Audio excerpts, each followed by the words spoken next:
बिलाल रजी अल्लाह तआला अन्हु के एक वाक़ये से ये सारी बात समझ आ गई। सरकार का विसाल जब हुआ, पर्दा कर गए आका करीम, हज़रत बिलाल रजी अल्लाह तआला अन्हु की कैफियत ये थी, गलियों में जाते थे, खड़े हो जाते थे, हर आते जाते से पूछते थे कि कहीं सरकार को देखा, कभी इससे पूछ रहे हैं कहीं सरकार को देखा है, कभी इससे पूछ रहे हैं कभी सरकार को देखा है।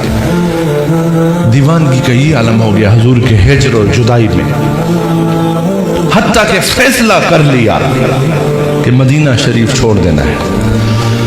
अब आप जरा गौर फरमाएं इस बात पे कि हम लोग कितना तड़पते हैं मदीना शरीफ के लिए, कितना तड़पते हैं मदीना पाक के लिए, क्योंकि हमें आका की ज़ियारत नहीं हुई। हम जब मदीना जाते हैं तो हम समझते हैं हमें आका की ज़ियारत हो गई।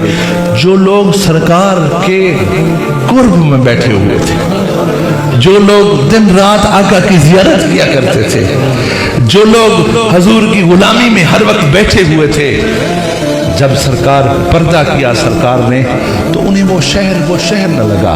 मुझे ख्वाजा साहब का ये शेर भी याद आने लगा कि यार फरीदा उठा क्या वसीयत यार नजर ना। अब बिलाल ने फैसला किया मदीना छोड़ता हूँ और शाम जाके बसता हूँ। हजरत सदीक अकबर ने कहा बिलाल मदीना मत छोड़ो।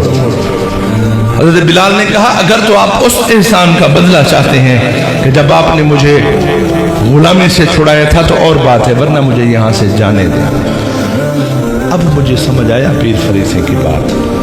अब मैं आपसे भी पूछता हूँ, आशिको ये बताओ, अल्हम्दुलिल्लाह मदीना शरीफ हमारी आंखों का नूर है, मुझे बताएं हजरत बिलाल जैसी हस्ती जिन्होंने इतना जिंदगी आका के कुर्ब में गुजारी, जिनकी खातिर मौला ने सूरज नहीं उभरने दिया, उनकी अजान न हुई, अजान बिलाली ना हुई, सूरज ना उभरा, मुझे ये बताएं कि हजरत बिलाल मदीना को छोड़ रहे हैं, मदीना शरीफ में नमाज नहीं हो रही थी? आप बताएं, क्या मदीना में रोजे नहीं रखे जा रहे थे? क्या उस वक्त काबा शरीफ का हज नहीं हो रहा था? क्या इबादत नहीं हो रही थी? हर चीज हो रही थी, सिर्फ मुस्तफा का दीदार नहीं था बिलाल का।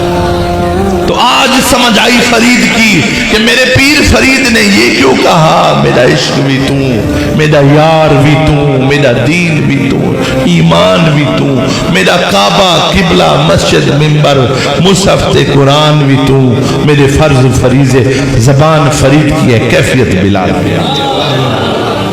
और फिर मेरे पाक फरीद ने, ये अगला वाक़या बाद में कभी सुनाऊंगा, फिर सिर्फ फरीद ने नहीं कहा, अल्लामा इकबाल को भी दस्तक दो ना, वो भी यही कहता है, निगाह इश्क मस्ती में वही अव्वल वही आखिर, वही यासीन वही ताहा वही कुरान वही कुरान। अल्लाह ताला हमें आका करीम का सच्चा गुलाम बनाए।